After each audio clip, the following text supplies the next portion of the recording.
Hello, it's another day of liminal Lent.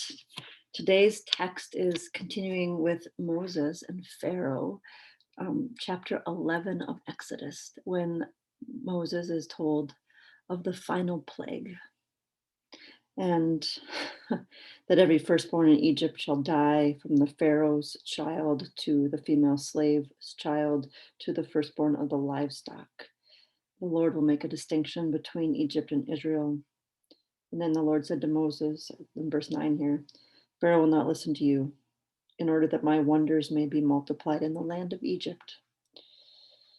Moses and Aaron performed all these wonders before Pharaoh, but the Lord hardened Pharaoh's heart, and he did not let the people of Israel go out of the land.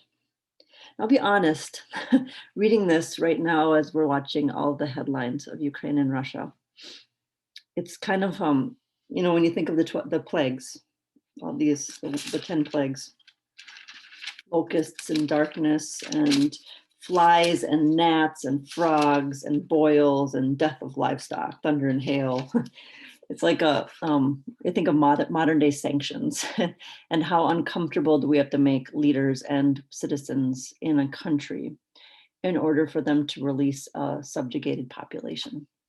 At what level do the leaders need to be agitated in order for their grasp at power, at land, at privilege, whatever, to not be as sweet of a deal as they thought it was? When does that burn them rather than warm them and give them some luxury or some clout? We use sanctions, and these days God used plagues, complicated. There are a lot of people that suffer. I mean, the farmers whose crops are ruined, the the herders who've lost livestock, and Pharaoh's heart, hardened by himself or hardened by God.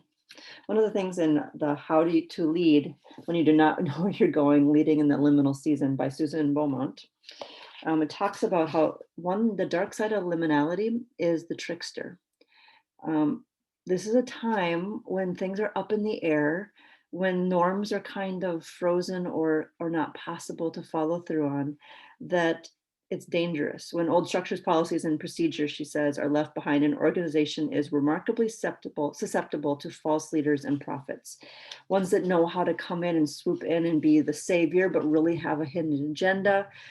They can imitate normalcy, she says, in organizations that are capable of mimicking core managerial leadership behaviors that people value enough to initially convince others that they are trustworthy. However, the trickster is not at all interested in resolving liminality or stabilizing disorientation, because the trickster thrives on it. The effective leader must limit the impact of a trickster and return functionality stolen by the trickster.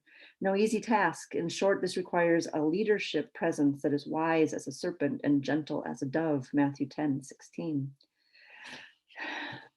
When you've lived in conflict, or conflict is all around, some people benefit from it, either emotionally, psychologically, financially, and they'll want to perpetuate that conflict, or they won't want to give up what they have at the expense of everybody else. This isn't just on the world stage. This is also in families. This is also in churches. This is also in communities.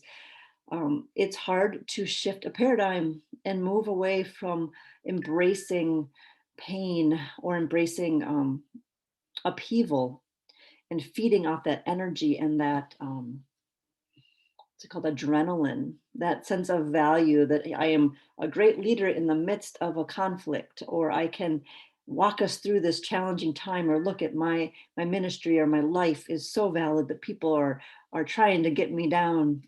We can feed off of that in a very unhealthy way. So I would just be aware in these liminal seasons, who is taking advantage of them, either to perpetuate the unknown, or to receive power and privilege and position in a system that's floundering or in transition that they would otherwise not be invited into.